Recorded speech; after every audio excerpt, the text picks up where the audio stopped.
करो दोस्ती। আজকে একটা ছোট্ট ব্লগ নিয়ে যে আমরা কি করে ওয়ান ডে একটা পিকনিক প্ল্যান করেছি, আর ওটাও সাডেন। চলে এসেছি কোথায়, গঙ্গার ঘাটে একদিনের পিকনিক করতে। চলে পিকনিকের স্পট চুজ করে ফেলেছি। এবার আমরা আস্তে আস্তে সব কিছু গোছাচ্ছি। এরা দুজন গল্পে ব্যস্তি, উইটা আমাদের খাবার। এবার আমরা তোমাদের দেখাবো যে আমরা কি কি আজকে খাবারের প্ল্যান করেছিলাম।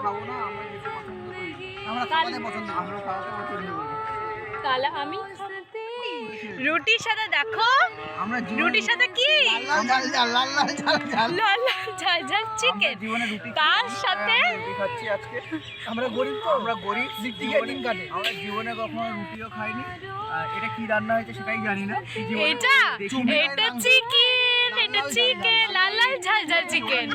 তার সাথে দেখো স্যালাডও আছে। স্যালাডের সাথে ডেজার্টের জন্য দুটো চকলেটও আছে। তার সাথে আঙ্গুর আছে, নুন আছে, লেবু আছে, লঙ্কা আছে, আবার আমাদের সাথে ডেজার্টের জন্য দইও আছে। চলো এবার সবাই যে যার টিস্যু পেপার নাও, জলের বোতল নাও। এবার পিকনিক শেষ, এবার আমরা সবাই ঘুমন্ত দৃশ্যতে রয়েছি। খুব ভালো খেয়েছি, এবার এখন হজম করছি।